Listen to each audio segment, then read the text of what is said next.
Welcome to the All of Christ for All of Life podcast, where we equip men and women to be faithful in every aspect of life. This week, you will hear Douglas Wilson lecture on the Ransom Trilogy. These lectures were hosted by New St. Andrews College and can now be found on the Canon app under the Lewis Lectures. Go download the app today in the App Store of your choice and listen to the rest of the lectures. All right, let's pray and start. Father, thank you for our time together now. We commit it to you and ask you to bless it. In Jesus' name, amen. All right, we are continuing our way through the Ransom Trilogy. And as you recall, I've been trying to urge people to start calling it the Ransom Trilogy instead of the Space Trilogy, because one of the central points in writing it was to get people to quit calling outer space space. You could call it the Heavens Trilogy, but I don't think that would catch. I don't think that would work. I think the Ransom Trilogy works. So that is your mission, to get people to stop talking the way they talk. So we come to the third book in the Ransom Trilogy, that book being That Hideous Strength. Dr. Elwyn Ransom, a Cambridge Don, remains an imposing and very important figure in this book, but he's no longer the protagonist as he was in the first two books of this trilogy. So in Out of the Silent Planet, he's the protagonist. In Perelandra, he's the protagonist. Here, he's sort of like the king off stage for a large part of the action. The protagonists are a contrasting pair, a married couple named Mark and Jane Studdock. The collective antagonists are the leaders of the NICE, the National Institute for Coordinated Experiments, men like Wither, Strake, Philostrato, Frost, and Lord Feverstone, who is the same man as Divine in the first two stories. So the villains in the first two are Weston and Divine, and Divine has gotten a promotion, has become Lord Feverstone, and figures in as a minor bad guy character in this third story. Fairy Hardcastle is the lesbian head of the secret police of the bad guys, the NICE. And as it turns out, Merlin never really died, and much of the book consists of the two adversarial groups trying to get to him first. The bad guys assume that Merlin would be on their side if recovered. The good guys assume that Merlin would be on their side if recovered. So they're trying to capture a hostile, and the bad guys are trying to capture or gain an ally. Almost assuming the stature of characters, we have two different places in this conflict. And these two places represent two visions of two colliding visions of what human society should be like.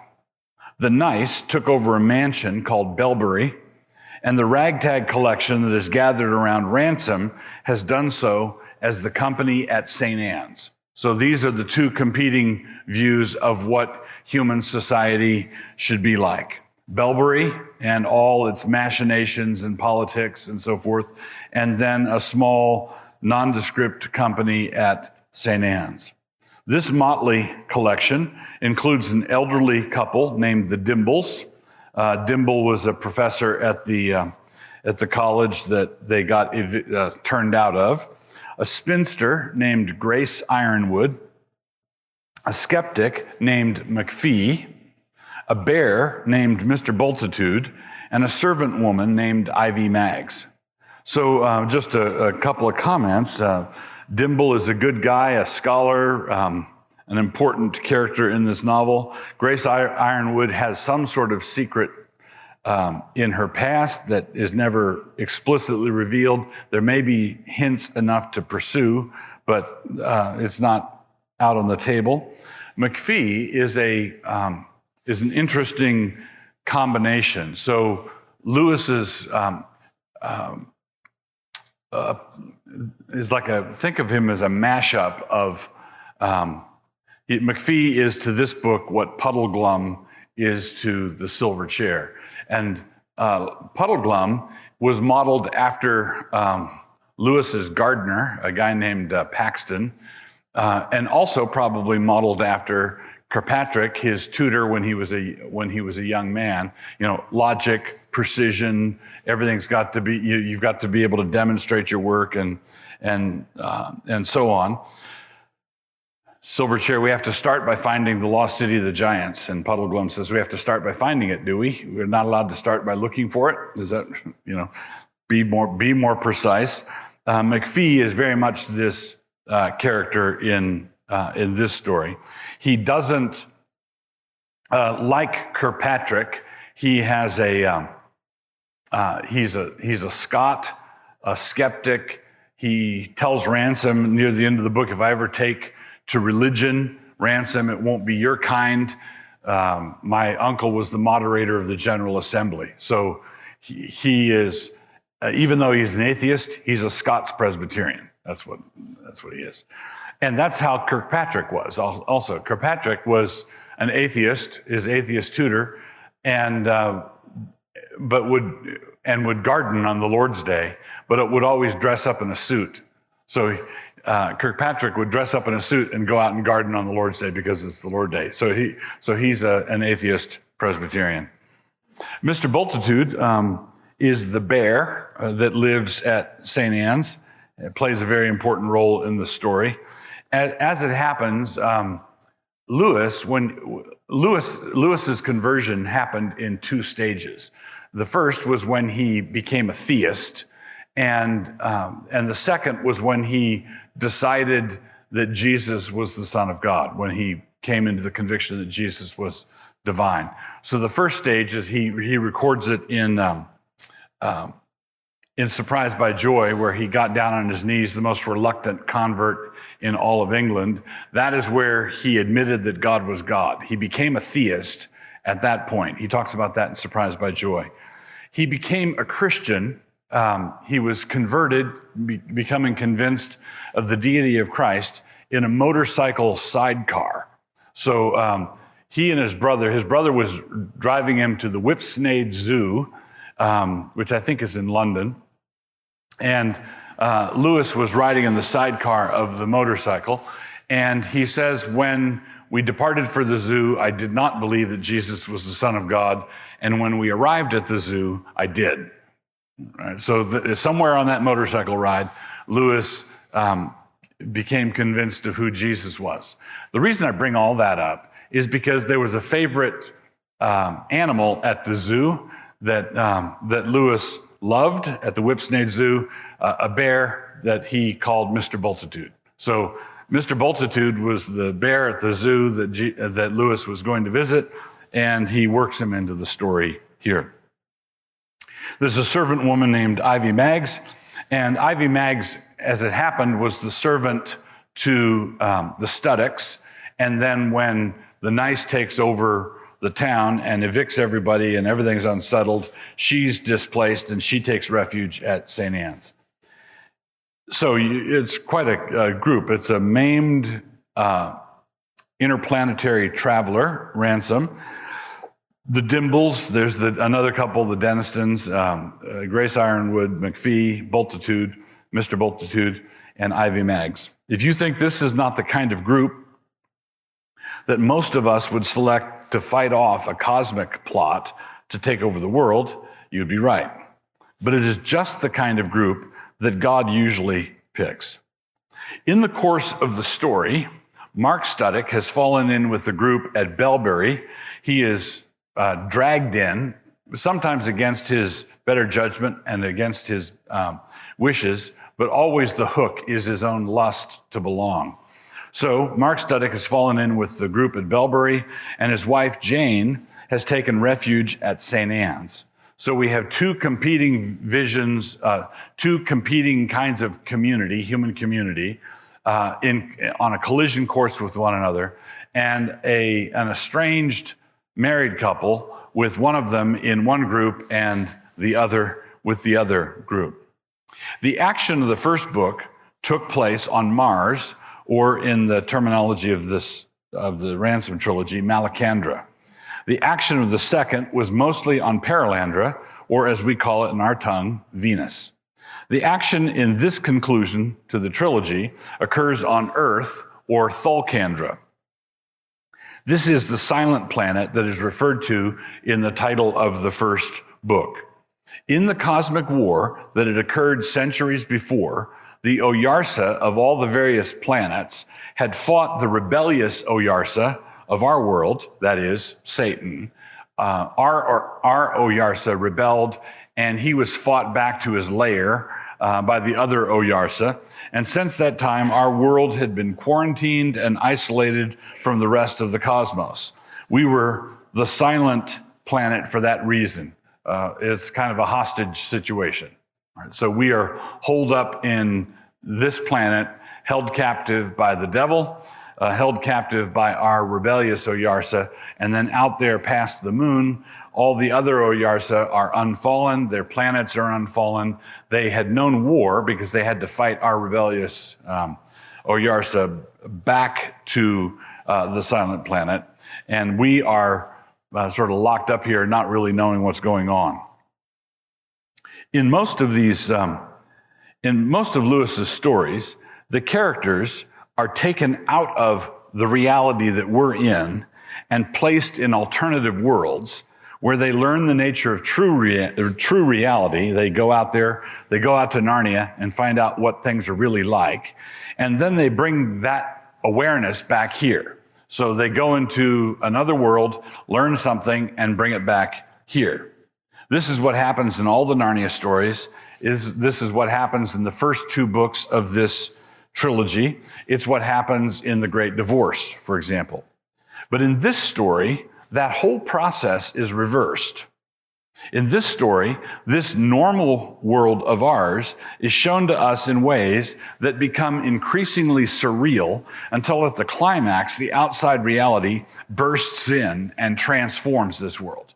So the normal pattern that Lewis gives us is you leave this world, you go to a strange world, you learn wonderful things, you come back to the ordinary humdrum world where you try to remember those wonderful things that you learned.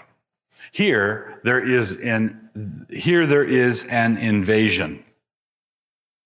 The plot device that drives most of the action is the desire of the conspiracy, the nice conspiracy at Belbury, to find the location of Merlin so that they can use him to further their evil designs. The company at St. Anne's is engaged in racing them to find Merlin first, in the hope of thwarting their plans. I don't know what they thought they were going to do with Merlin if they got him, given what they thought he was like, but and given how overpowering he actually was when he shows up. But they're trying to thwart Belbury's plans. So in the meantime, the evil party has been communing with quote unquote macrobes, which are actually demons, which are actually evil spirits, which are actually devils, and they've succeeded in keeping the head of a guillotined prisoner alive from whom they received their directives. They began this pursuit believing themselves to be men of reason and objective science, but they end by throwing themselves headlong into necromancy, which is communication with the dead using evil magic. In my view, this book, this is my take. In my view, this book is one of the most powerful and prophetic books to have been written in the 20th century. I think it is a classic. I think it's astounding to me how prophetic it has been in so many different ways. Mark and Jane Studdock, the protagonists, are unhappy in their marriage. And this is because neither one has been willing to accept the station in life to which God has assigned them. Their respective sins in this regard drive much of the action of the book. Mark is sinning against what God has assigned to him, and Jane is sinning against what God has assigned to her. Mark Studdock has been driven for much of his life by a lust to belong, and this makes him vulnerable to the lure of the complex systems driven by the inner ring, first at Bracton College and then at Belbury. Bracton College is where Mark was a professor, where Dimble was a professor. It was the college that was at the heart of the small town of Edgestowe. So there is this conspiracy at Bracton College, and Mark's an outsider. He wants into the inner ring. He finally makes it. He discovers there's an inner ring within that inner ring. Then he finds out there's another inner ring a little bit down the road, and so on. This whole theme is developed by Lewis at length in an essay entitled The Inner Ring, which can be found in his collection of essays called The Weight of Glory. So if you want to read 3 books together, The Great Prophet, That Hideous Strength, then the essay, The Inner Ring, and The Abolition of Man, which is a nonfiction book that Lewis wrote at the same time he was writing That Hideous Strength, seeking to address the same issues. So you've got a nonfiction and a fictional book standing side by side talking about the same thing.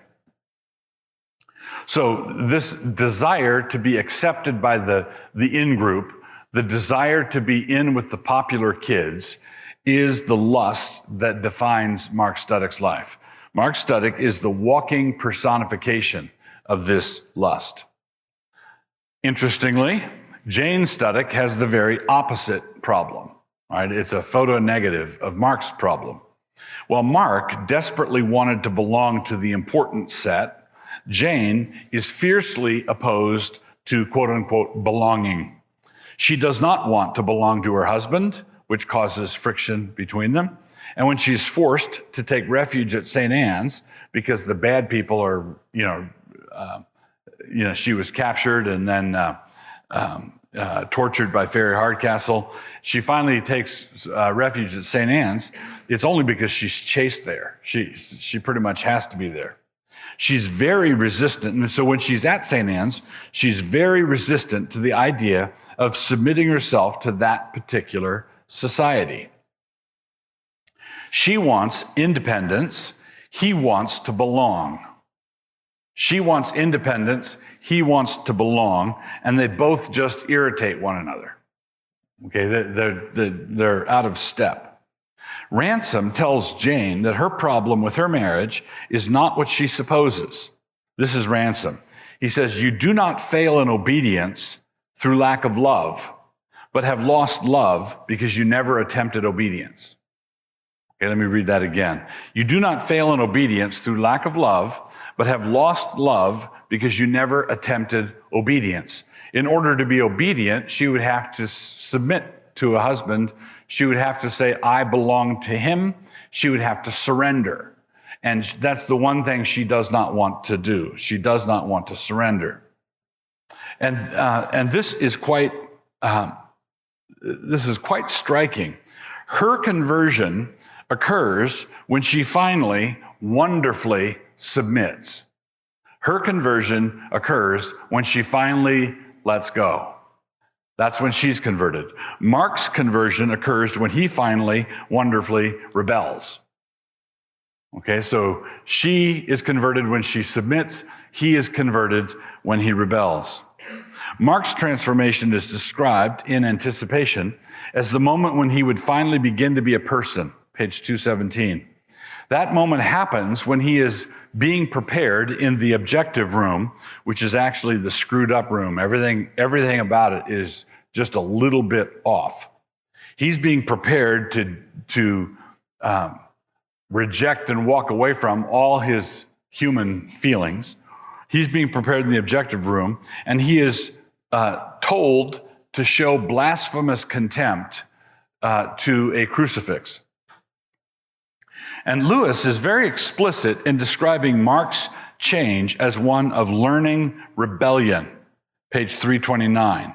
When he is pressed, he finally replies, "It's all bloody nonsense, and I'm damned if I do any such thing," page 337.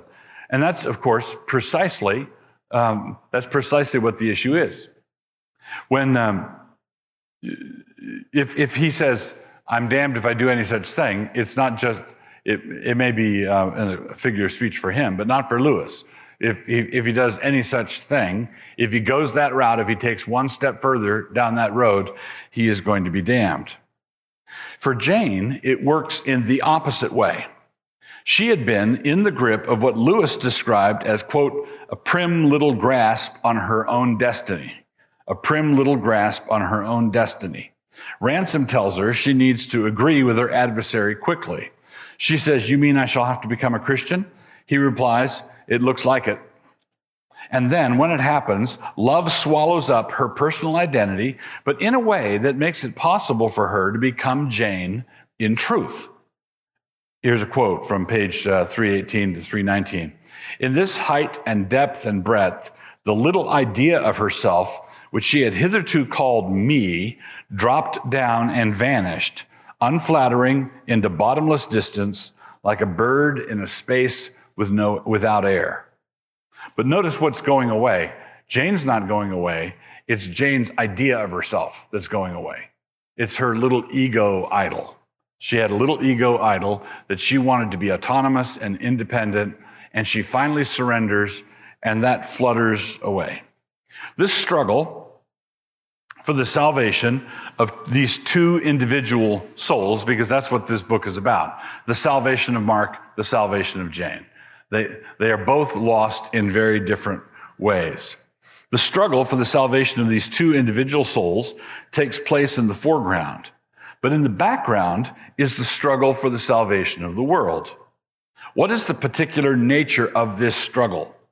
The way Lewis has set this conflict up, it is a battle between the Gnostics and the Incarnationalists. It's between the Gnostics and the Incarnationalists. On the one hand are those who are hyper-rational, hyper-intellectual, and even hyper-spiritual. They don't like stuff, particularly living stuff. Their idea of purity is entirely ethereal. Entirely ethereal. I already mentioned this, but in his book, The Abolition of Man, a book that corresponds with this point, with his point in this book, that both books are making the same thing. Lewis making the same point. Lewis dissects the process of education that produces men like Mark Stedek. So the system of education being assaulted in The Abolition of Man is the system of education that produces men like Stedek, men that Lewis describes as men without chests.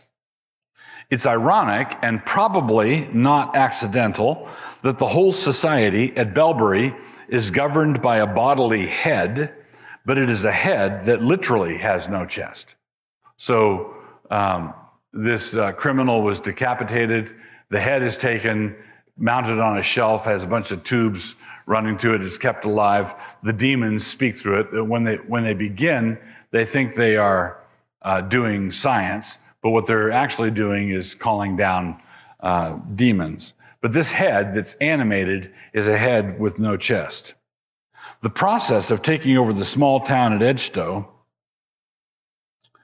consists of bulldozing the place and getting rid of that which grows. The small town of Keir-Hardie, which Belbury plans to annihilate, is a representation of Gnosticism's hatred of that which is particular and homey. So if it's particular, homey, earthy, these people hate it. St. Anne's stands for that which is fruitful, that which multiplies. Belbury stands for sanitation and for making the world much cleaner, like the moon. The moon is a clean place because we've scrubbed it free of almost everything that's organic. The culmination of all of this at Belbury is when the judgment of deep heaven, which they foolishly brought down upon themselves. In other words, Thulcandro was quarantined, and the good guy Oyarsa had to stay out there. That was the arrangement. It's quarantined. But the bad guys here didn't know that by going into deep heaven themselves, they were breaking the truce. In other words, they were breaking the agreement, which meant that the Oyarsa could now feel free to come down and work on this planet. So, They've brought down the judgment of deep heaven upon themselves.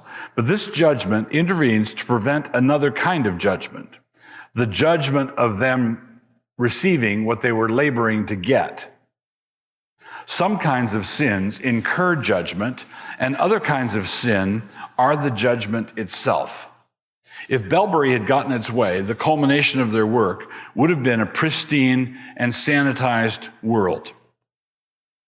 The company at St. Anne's did prevail, and the culmination of their victory was a celebration of fertility through some very earthy activity, with all the animals released from Belbury finding a mate, including the elephants, and glorifying God by mating.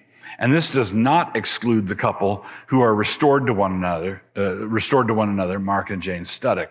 So you have earthiness on the spiritual side, and you have contempt for material things on the bad guy's side, the Gnostics' side. So I mentioned earlier that Hideous Strength is a prophetic book. It was written in the 1940s. It's written in the 1940s. There is and I mentioned a few moments ago that the moon is this pristine, clean place that one of the bad guys, I think it's Strake, but one of the bad guys says, see, we will have achieved our goal when we scrub this planet clean like that one, and our planet is just rock. And then it comes out that the moon is inhabited, and well, how can they live up there? Well, one of the things they do is they have they reproduce through not through ordinary sexual congress, but they reproduce by having intercourse with cleverly designed contraptions, right? And the thing that's remarkable about this is Lewis is anticipating what people are now talking about, robosex, virtual reality, all of those things that he was talking about in the 1940s are things that people are working on now. We are trying to do the things that he was outlining in this dystopic vision. And the issue is, I think that we need to be talking and writing and opposing this sort of thing far more stridently than we are. But my only reason for bringing it up here is, how could C.S. Lewis see that coming in the 1940s? How could he? I don't know. So Lewis takes the name, That Hideous Strength, from a poem written by Sir David Lindsay, whom Lewis describes as the last major poet of the old Scots tradition. He was writing in the first part of the 16th century, so early 1500s, and this is how Lindsay describes the Tower of Babel. The shadow of that hideous strength, 6 miles and more it is of length. All right, so the shadow of that hideous strength, the Tower of Babel, 6 miles and more it is of length. By citing a poet from 400 years earlier who was talking about the rebellion against God that occurred right after the flood, Lewis is placing this conflict as simply the latest battle in the long war against God. So that's how he positions this, as just part of a long-running battle. The issues are perennial, they are constant. At the same time, there is progress in the war. It is not as though good and evil are constantly in dualistic tension on either end of the tug-of-war rope that we call human history. So this is not, Lewis makes this point elsewhere, where the devil is not God's opposite. God has no opposite. If there is an opposite to the devil, it would be something like the Archangel Michael. So Michael and the devil are opposites, but God has no opposite. One worldview that Lewis takes seriously, engages with, he considers it, apart from Christianity, the manliest creed on the market, is dualism. So Zoroastrians were dualism. And it's not dualism to believe in Michael and the devil. It's dualism when you say that the cosmos is governed by two opposite and equal forces, one good and one evil. So there's good and evil are part of the built-in tension of everything that is. There's good and there's evil, and they're constantly in tension with one another, constantly at war with one another. And Lewis's critique of dualism is this: how are good and evil possible terms for this? Good by what standard? Evil by what standard? If the evil side doesn't accept the standards of the good side, then in what sense was the evil side obligated to? In other words, if you assume that there are two opposing forces in the cosmos, you can only call them good and evil if there's a standard that overarches the two of them, to which one of them is submitting and the other one is not submitting. But then then the question is, where did that overarching standard come from? Well, that overarching standard, if it's truly good, it's got to be the God of the Bible. It's got to be the true and living God. So Lewis believes that there's an antithesis, that there's a struggle all the way through, but it's not a constant struggle with everybody staying in the same place. There's actually progress. The war ebbs and flows. It goes back and forth. It doesn't stay in the same place. An important part of that progress is the fact that God uses the conflict to make each side in the conflict more consistently aware of their own presuppositions. This is what the theologian Cornelius Van Til called epistemological self-consciousness. Epistemological self-consciousness is the awareness, coming to the awareness that I am a creature of God and I'm utterly dependent upon Him for all my thoughts and actions, or I am in high rebellion against God and I'm going to rely on myself for all my thoughts and actions. And there's a greater awareness, a greater clarity of mind on the part of both sides about this. It's what Mr. Dimble called coming to a point, page 283. Everything and everyone, whether good or evil, becomes more and more like itself. That which is evil gets worse, and that which is good gets better. Part of the reason, the fact that the farther we go down the road, the good are getting better and the evil are getting worse, everything's coming to a point, as Dimble says, and both sides are much more aware of the good or the evil of the other side. They're aware of their own status and they're aware of the status of the other side. And that's why there was confusion about Merlin, right? Merlin lived upstream before things had come quite to a point, right? And, even in your time, Merlin, it was never quite lawful. It was kind of okay to do that, but not now. No more. All done. The change, there's another important aspect to this. The change between this book and the first two books is in part due to the location described earlier. Here in the other books, an earthling is going to other planets, and he's the stranger from out of town. In this book, all the strange things come here. Here, Earth is invaded by larger realities outside, where, in the first two, a visitor from Earth went to visit that reality outside.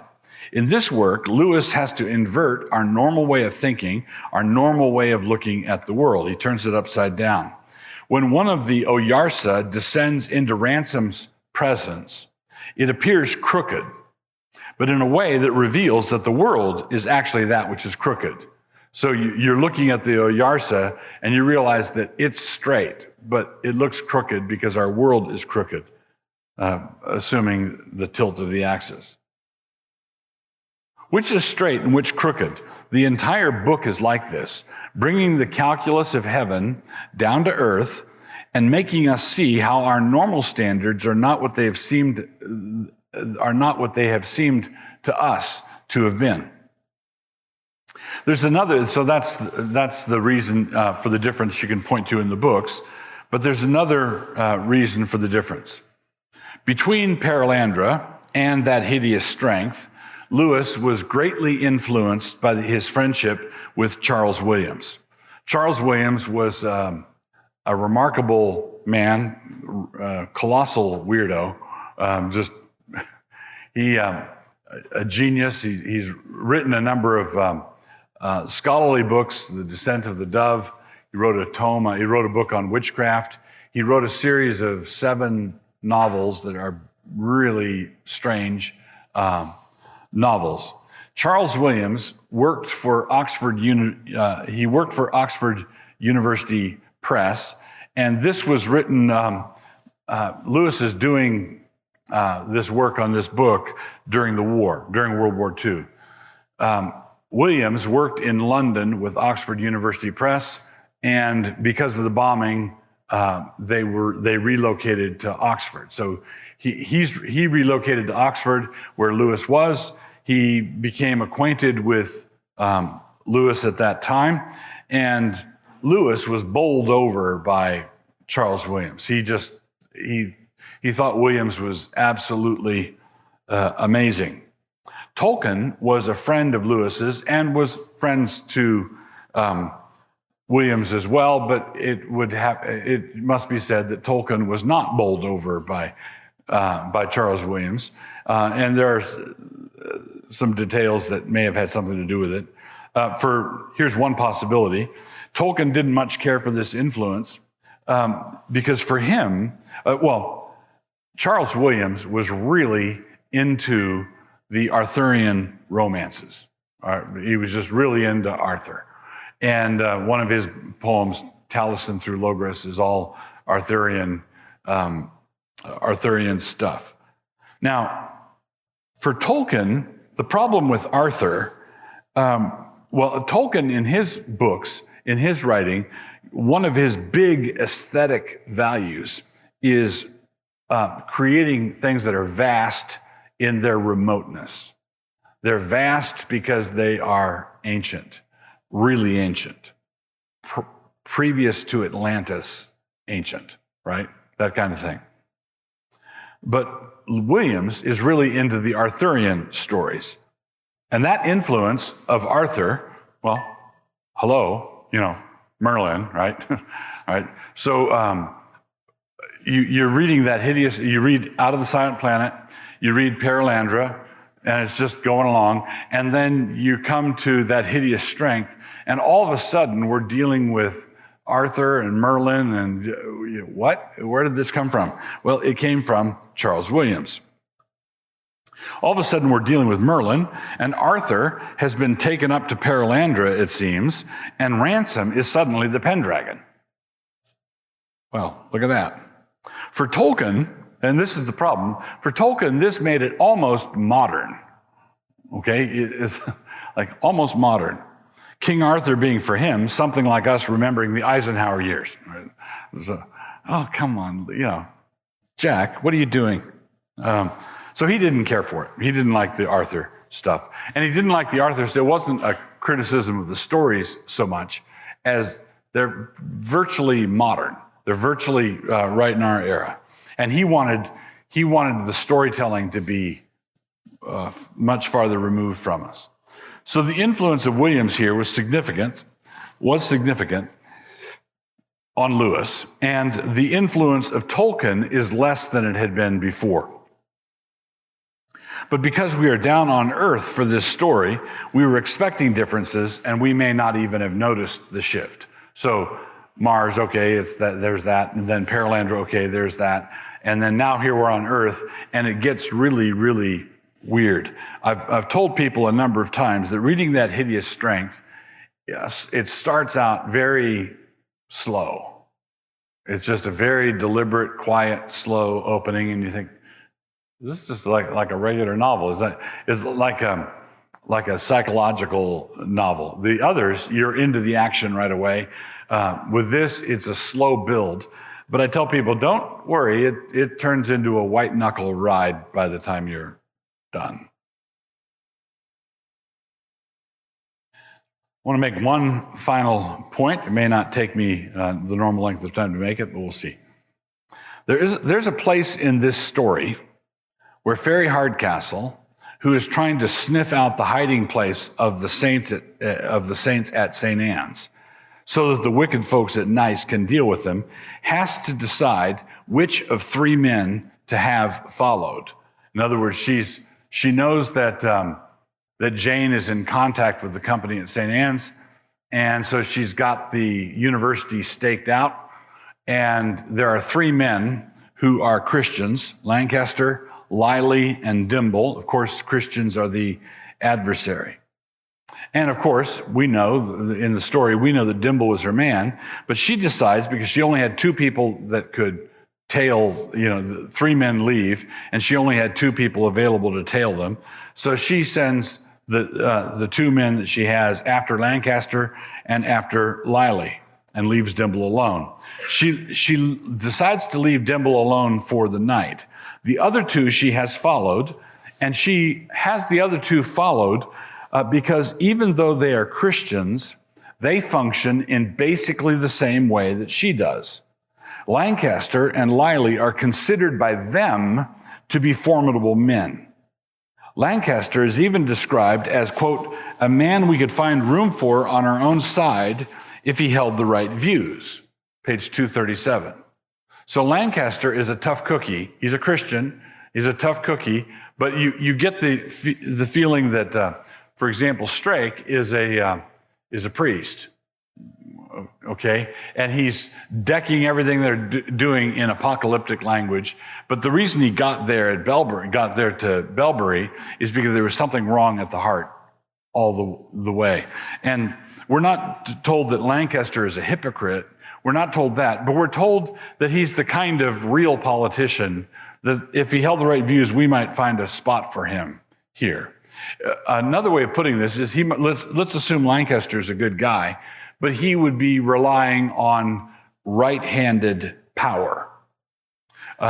So Ransom, with his company at St. Anne's, is doing things that McPhee points out amounts to not doing things. So McPhee says, apart from growing some very decent vegetables, I don't know what we've done. I don't know in what sense would we describe what we're doing as resisting the bad guys. Lancaster, I think he's described as a member of parliament. Lancaster is an activist. Lancaster is going to be the kind of person who would oppose Nice, not with mysterious left-handed power, but with straight-up right-handed power. So the enemy assumes that the kingdom of God functions with the same ideas of importance that they have, right? But God uses, in the best kind of story and in the real world, God uses the lowly to humble the proud. God uses the lowly to humble the proud. The company at St. Anne's was not on their radar, and this was not because it was a Secret Service operation. Rather, it was camouflaged in humility, something that the proud and conceited can never grasp.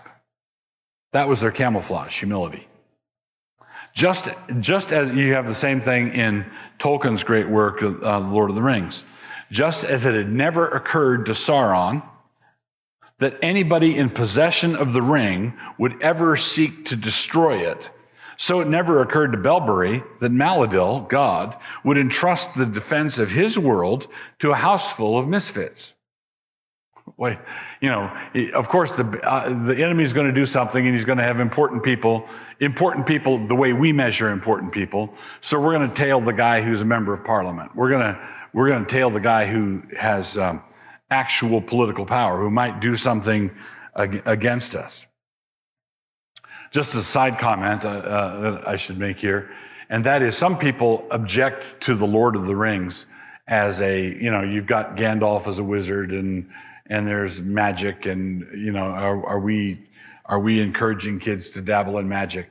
The problem with this is not that it's the problem with it is that the criticism is almost exactly upside down, because the Lord of the Rings is one of the most powerful anti-magic books ever written. What's the point of magic? The point of magic is to, by potions or spells or devices like a ring, to exert mastery over the world, right? To exert mastery over the world, which is different than art and what the elves do. So the bad guys can craft a ring to bind the other rings. And you've got this ultimate ring. So the ring represents what you might say is ultimate magic in this world. Ultimate magic. Through happenstance, the good guys come into possession of this ring. And the entire book is about them figuring out how to destroy it without using it. And everybody in the good guy's side is tempted. Galadriel is tempted by the ring. Gandalf is tempted by the ring. Elrond is tempted by the ring. Boromir is tempted by the ring and fails. Right? Frodo is tempted by the ring after carrying it. Bilbo is tempted by the ring, and it's universally described as a temptation. Let me correct myself there. The only one who does not appear to have been tempted by the ring is Faramir. All right, so Faramir doesn't appear to be tempted by the ring. And then the whole mission that they undertake is do whatever it takes to destroy this thing without using it.